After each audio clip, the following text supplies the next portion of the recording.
School কলেজে অধ্যয়নরত অষ্টম শ্রেণীর শিক্ষার্থীবৃন্দ, আশা করি তোমরা সবাই অনেক ভালো আছো, সবাই সুস্থ আছো।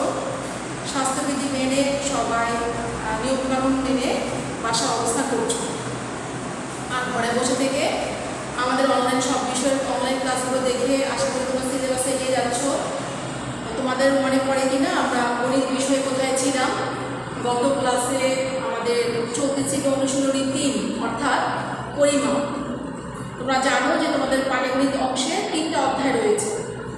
প্রথমটা প্যাটার্ন, দ্বিতীয়টা হচ্ছে মুনাফা আর তৃতীয়টা হচ্ছে পরিমাপ। তো এখান থেকে তোমরা প্যাটার্নটা আমাদের কমপ্লিট হয়েছে, 2 কমপ্লিট হয়েছে, 3 অধ্যায়ের আমরা অনেকখানি করেছিলাম।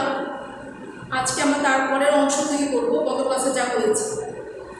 আর তোমরা ক্লাস করার সময় সবসময় মেন বইটা আগে হাতে নিবে, মেন বইটা হাতে নিবে, যে চ্যাপ্টারের কথা বলেছি সেই অনুশীলনীটা বের করবে, খাতা কলম অবশ্যই হাতে রাখবে। আমি যখন যে প্রশ্নটা সলভ করাবো তখন তুমি প্রশ্নটা একটু মনোযোগ দিয়ে শুনবে, সমাধানটা দেখবে। আমার লেখা শেষ হলে তোমার লেখা শুরু হয়ে যাবে। কারণ হচ্ছে আমি যখন লিখি তখন তুমি লিখলে আসলে বুঝতে পারবে না। ভালো বোঝার জন্য তোমাকে মনোযোগ দিয়ে আগে দেখতে হবে, শুনতে হবে কি বলা হয়। পরবর্তীতে যখন আমি টাইম দিব তখন তুমি লেখা শুরু করবে। আর তোমরা ক্লাসের আগে পরে যখন সময় পাও অবশ্যই তোমার পিছনের সমস্যাগুলো বা পিছনের অঙ্কগুলো, পিছনের অনুশীলনীগুলো অবশ্যই তোমাকে নিজেই প্র্যাকটিস করতে হবে বেশিরভাগ। তো তোমরা মনে রাখবে যে তোমাদের বছর এখন প্রায় শেষের দিকে, আর কয়েক মাস পরে তোমরা অষ্টম থেকে নবম শ্রেণীতে উত্তীর্ণ হবে। এক ক্লাস থেকে আরেক ক্লাসে শুধু চলে যাওয়া, উপরের ক্লাসে যাওয়াটা কিন্তু বড় বিষয় না। তোমাকে কিছু শিখতে হবে, কিছু পারতে হবে। নইলে ওই ক্লাসে যে তোমার কাছে মনে হবে এই পড়াগুলো দুর্ভেদ্য, কঠিন লাগবে। কারণ প্রত্যেকটা ক্লাসের সাথে পরবর্তী ক্লাসের আর পূর্ববর্তী ক্লাসের কিন্তু সামঞ্জস্যতা থাকে। সেই মিল তুমি পাবে না, তোমার কাছে সহজ মনে হবে না যদি আগের ক্লাসটা ভালো না পাও। আচ্ছা, সেই কারণে তোমরা অবশ্যই নিজেরা সবগুলো ক্লাস, সব বিষয়ে সকল ক্লাস দেখবে, সে অনুযায়ী প্র্যাকটিস করবে, খাতায় বেশি বেশি লিখবে। তাহলে আমরা চলো পাঠে চলে আসি। পরিমাপ করছিলাম আমরা, আমাদের কাজ ছিল মাপের অংশ। আমরা এখানে জমির ক্ষেত্রফল, কোনো ঘরের আয়তন, কোনো জায়গার আয়তন, তারপরে হচ্ছে দূরত্ব, দৈর্ঘ্য, প্রস্থ, এগুলো নিয়ে কিন্তু আমরা এখানে মূলত কাজ করছি। অনুশীলনী হচ্ছে 3। তোমাদের আগের ক্লাসে একটা 20 পর্যন্ত হয়ে গিয়েছিল, 21, 23 এগুলো মিলছিল, আমি বুঝিয়ে দিয়েছিলাম। তো হয়তো অনেকে করেছো বা কেউ করনি, সবার সুবিধার জন্য আমি আমার 21 থেকে পড়াচ্ছি। 21 নম্বর প্রশ্নটা দেখো, 10-এর সাথে 11-এর সাথে মিল আছে অনেক কিছুই। 21 নম্বর আমি প্রশ্নটা পড়ছি, তোমরা বইটা হাতে নিয়ে যে লাইনটা পড়বো সেটা অবশ্যই পড়া ধরবে। আয়তাকার একটি মাঠের দৈর্ঘ্য প্রস্থের 1.5 গুণ। আমরা জানি একটা আয়তাকার ক্ষেত্রে দৈর্ঘ্য বড় হয় আর প্রস্থ ছোট হয়। দৈর্ঘ্য কতটুকু বড়? প্রস্থের 1.5 গুণ। প্রতি বর্গমিটারে 1.90 টাকা দরে ঘাস লাগাতে 10,260 টাকা করে ব্যয় করে। খেয়াল করো, প্রতি বর্গমিটার অর্থাৎ এই যে একটা মাঠের হিসাব দেওয়া হয়েছে দৈর্ঘ্য প্রস্থের 1.5 গুণ, ওই জায়গাটার মধ্যে যদি ঘাস লাগানো হয় তাহলে ক্ষেত্রফলের প্রতি 1 বর্গমিটার, বর্গমিটার কিন্তু ক্ষেত্রফলের একক, তাহলে 1 বর্গমিটারে খরচ হয় 1.90 টাকা। এরকম টোটাল কত টাকা খরচ হয়? 10,260 টাকা। প্রশ্ন হলো, প্রতি মিটারে 2.5 টাকা দরে যদি চারোদিকে বেড়া দিতে হয়, চারোদিকে বাউন্ডারি দিতে হয়, এবং প্রতি মিটারে, এখানে মিটার কেন? আমরা জানি পরিসীমা হচ্ছে একটা দৈর্ঘ্য আর দৈর্ঘ্যের একক হচ্ছে মিটার। তাহলে চারোদিকে বেড়া দিতে কত খরচ হবে?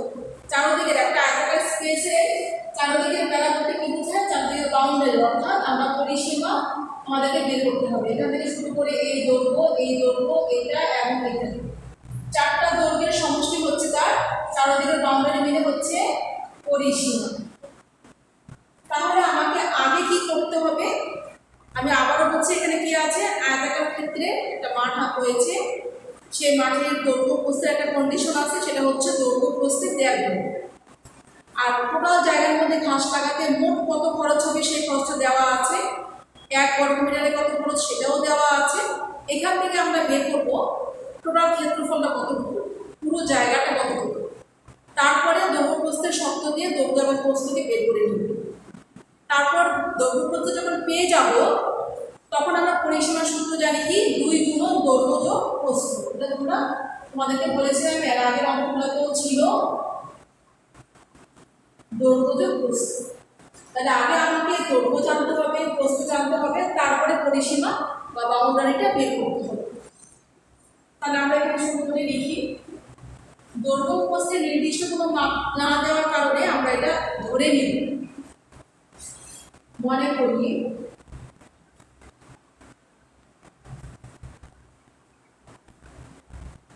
আয়তাকার মাঠের প্রস্থ হচ্ছে ক মিটার, দৈর্ঘ্য হচ্ছে ক গুণ 1.5 গুণ, তাহলে 1.5 মিটার। তাহলে আয়তাকার মাঠের ক্ষেত্রফল, দেখো আয়তাকার ক্ষেত্রফলের সূত্র আমরা জানি কি ছিল, দৈর্ঘ্য গুণন প্রস্থ।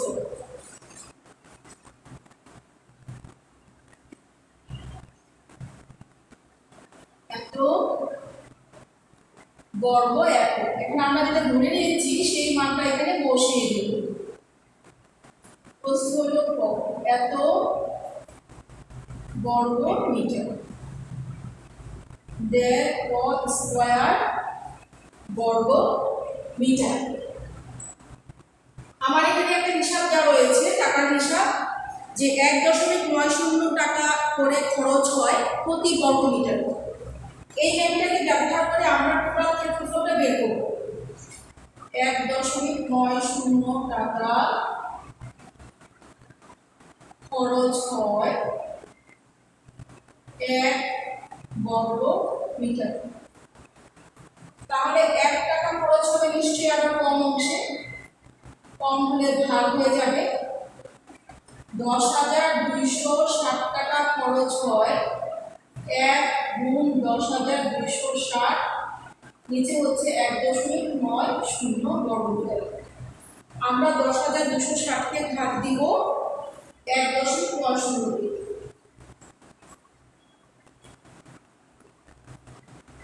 ভাগ 1.90, 5,400।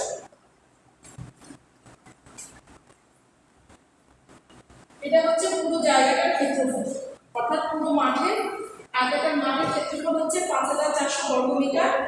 আর আমরা ধরে নিয়ে আসছি 1.5 স্কয়ার। দুইটা যেহেতু একই জায়গার একই অংশের হিসাব, তাহলে দুইটার ক্ষেত্রফল পরস্পর সমান। সুতরাং 1.5 স্কয়ার হচ্ছে 5,400। তাহলে ক স্কয়ার হলো 1.5 দিয়ে যদি ভাগ দেই তাহলে কত আসবে, রাফটা তোমরা লিখে নিও।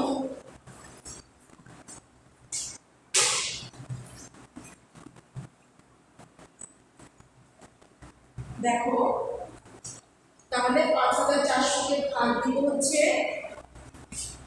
1.5 দিয়ে, 36।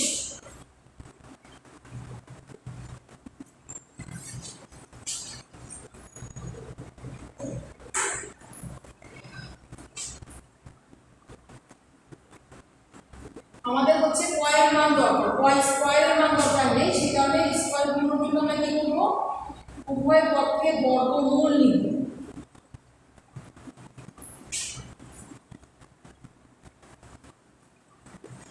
তাহলে কয়ের মান কত হবে, 36 এর বর্গমূল হচ্ছে 60। তাহলে আমরা পেয়ে গেলাম আয়তাকার মাঠে প্রস্থ পেয়ে গেলাম 60 মিটার। আমরা কিন্তু প্রস্থটাকে ধরে নিয়েছিলাম ক মিটার। যেহেতু কয়ের মান পেয়ে গিয়েছি অর্থাৎ প্রস্থের হিসাব পেয়ে গিয়েছি, দৈর্ঘ্য ছিল কত? তার দেড় গুণ। 60-এর দেড় গুণ হচ্ছে 90 মিটার। আমরা দৈর্ঘ্য এবং প্রস্থ পেরে গিয়েছি, এখন আমাদের চারদিকে বাউন্ডারি কতটুকু সেটা বের করতে হবে। সুতরাং আয়তাকার মাঠের পরিসীমা লাগবে 2 গুণন দৈর্ঘ্য যোগ হচ্ছে প্রস্থ। দৈর্ঘ্য হচ্ছে 90, প্রস্থ হচ্ছে 60, 2 গুণন হচ্ছে 150 অর্থাৎ 300 মিটার।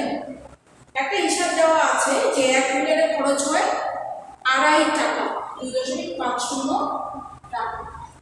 তাহলে 1 মিটারে খরচ হয় 2.5, টোটাল মিটার হলো 300, খরচ হবে কত? 2.5 গুণ 300, তাহলে কত হবে? 600 আর 150, 750 টাকা। তাহলে আমরা টোটাল বাউন্ডারিতে কত খরচ হবে এটা পেয়ে গেল। প্রথম অংশের কাজগুলো কিন্তু এইটুকু পর্যন্ত অন্তত তুমি কিন্তু 10-11 নাম্বারেই করেছো। নতুন যে অংশটা আসছে সেটা হয়েছে যে চারদিকে বেড়া দিতে কত খরচ হবে। চারদিকের বাউন্ডারিটা আমরা পরিসীমা নামে জানি, তাই পরিসীমা বের করে গুণ করে দিলাম, বাস কমপ্লিট হয়ে যাবে। সবাই একটু দ্রুত লিখে নেবে। লেখার পর যখন তোমরা বুঝে যাবে তখন কিন্তু লিখতে বেশি সময় লাগবে না, মানে আমি যখন বোঝাবো লিখবো তখন যখন ভালো বুঝতে পারবে তখন কিন্তু তোমার লিখতে বেশি সময় লাগবে না, কারণ তখন শুধু তোমার একটা কাজ, শুধু লিখে।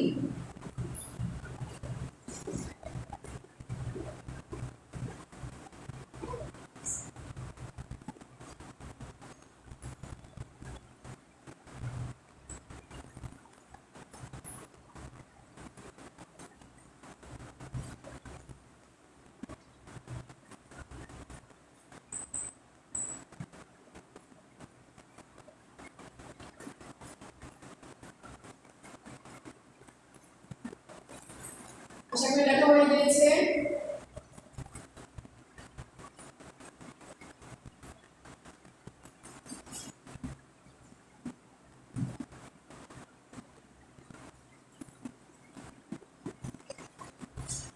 তারপরে কোশ্চেনটা দেখো 22 নাম্বার।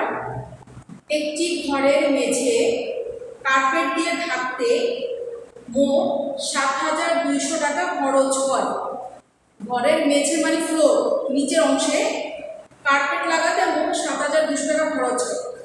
ঘরের প্রস্থ যদি 3 মিটার কম হতো তাহলে 576 টাকা খরচ কম হতো। প্রস্থ মানে হচ্ছে চওড়াটা, যেটাকে বলা হয় পাশ, পাশে যতটুকু আছে সেটা যদি আরো 3 মিটার কমে যেত তাহলে 576 টাকা সেভ হতো। প্রশ্ন হলো ঘরটির প্রস্থ কত। তাহলে বিষয়টা তো সহজ, যে 3 মিটার যে কমে, 3 মিটার কমে গেলে খরচ হবে কত? 576। তার মানে 576 টাকা খরচ হয় 3 মিটারে, আর টোটাল টাকাটা খরচ হয় কত মিটারে? তাহলে আমাদের প্রস্থ বের হয়ে যাবে, কারণ 3 মিটারটা কি প্রস্থের হিসাব ছিল।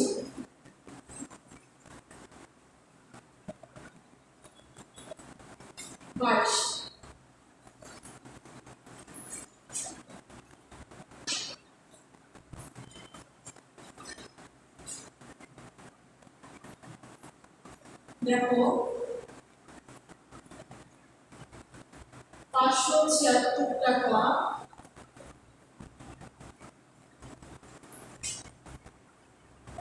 কম লাগে 3 মিটারের জন্য।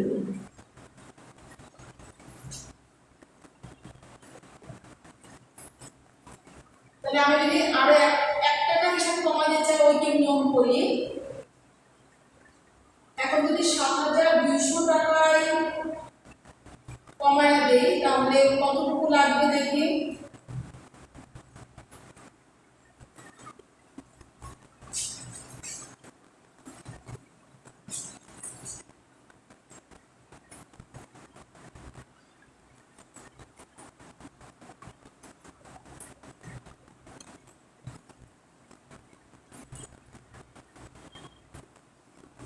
(37.5) তার মানে প্রস্থ যখন 37.5 তখন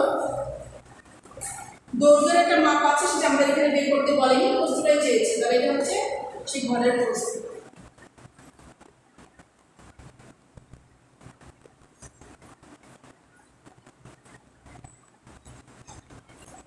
দেখো আচ্ছা, তুমি এখানে লিখতে পারো যে প্রস্থ 3 মিটারের জন্য, তাহলে ক্লিয়ার হলো। মানে 3 মিটার প্রস্থের জন্য আমাদের এত কম লাগছে। তাহলে 7,200 টাকার মধ্যে প্রস্থ কতটুকু আছে? 37.5 মিটার। লিখে নিবে তাড়াতাড়ি।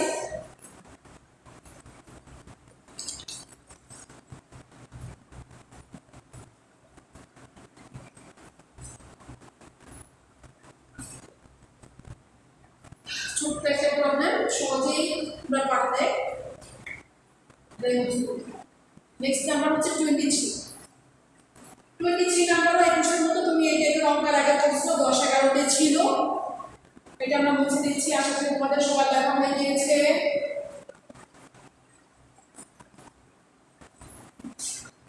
খেয়াল করো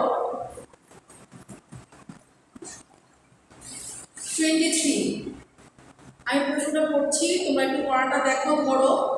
80 মিটার দৈর্ঘ্য এবং 60 মিটার প্রস্থ বিশিষ্ট একটি আয়তাকার বাগানের ভিতরে চারদিকে 4 মিটার প্রশস্ত একটি পথ রয়েছে। খেয়াল করো, একটা আয়তাকার বাগান, দৈর্ঘ্য হচ্ছে 80 মিটার, প্রস্থ হচ্ছে 60 মিটার। এর ভিতরে চারদিকে একটা রাস্তা করা হয়েছে, রাস্তার চওড়া হচ্ছে 4 মিটার। আমরা যদি রাস্তাকে বাদ দিয়ে ভিতরে দৈর্ঘ্য প্রস্থ বের করি, তাহলে নিশ্চয়ই আগের চেয়ে মাপ কমে যাবে। প্রশ্ন হলো, প্রতি বর্গমিটারে 60 টাকা 25 পয়সা ধরে ওই পথটাকে বাঁধানো হবে ইট দিয়ে বা কাঠ দিয়ে বা যে কোনোভাবে হোক এটাকে বাঁধানো হবে। খরচ কত হবে বের করতে হবে। দেখো একটা আয়তাকার বাগান,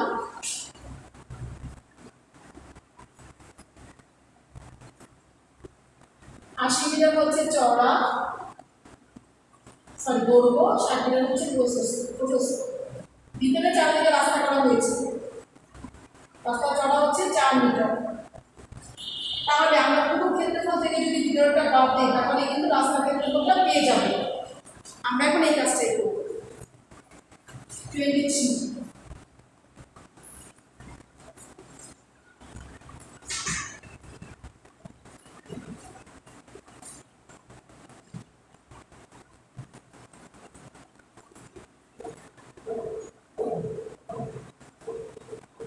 আয়তাকার বাগানের দৈর্ঘ্য হচ্ছে 80 মিটার, আয়তাকার বাগানের প্রস্থ হচ্ছে 60 মিটার। আয়তাকার বাগানের ক্ষেত্রফল তাহলে কত হবে? দৈর্ঘ্য গুণন প্রস্থ, এত বর্গ একক, অর্থাৎ 80 গুণ 60 বর্গ মিটার। দেখো খেয়াল করো,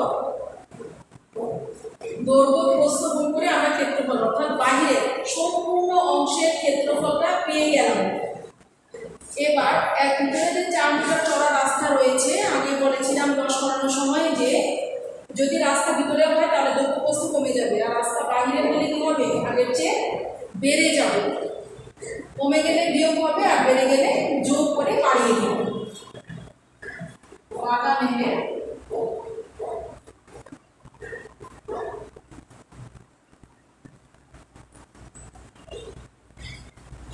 ভিতরে চারদিকে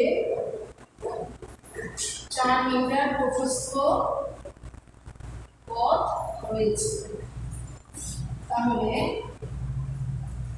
পথ বাদে বাগানের দৈর্ঘ্য আমরা বের করি।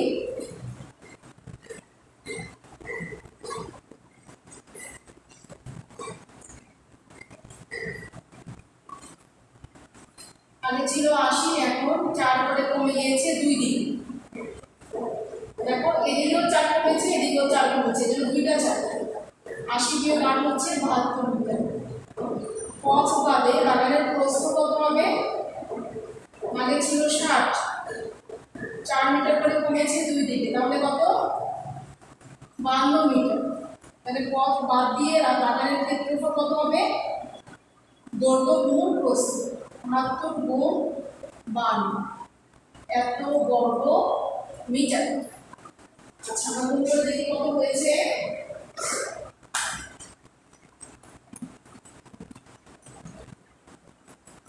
3746 মিটার বর্গ মিটার।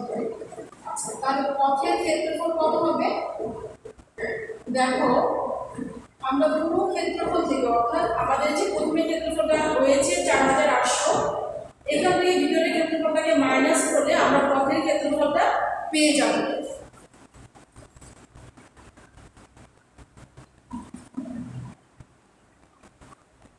বর্গমিটার 6 5,405 একসাথে 1056 বর্গমিটার হচ্ছে পুরো রাস্তাটার চারদিকে যে পথে বাধাই করা হবে তার ভিতরে। এবার খরচের হিসাব চেয়েছে 1 বর্গমিটারে খরচ হয় 7.25 টাকা। দেখো 1 বর্গমিটারে খরচ হয় 7.25 টাকা। তাহলে 1056 বর্গমিটারের খরচ হবে কত বেশি বেড়ে যাবে তাহলে এখানেও খরচের পরিমাণটা বেড়ে যাবে তাই হবে গুণ।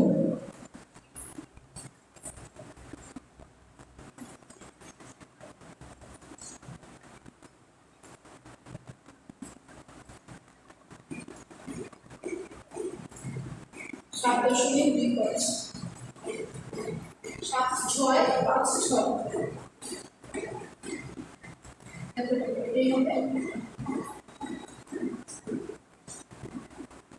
এখন তোমরা লেখা শুরু করবে।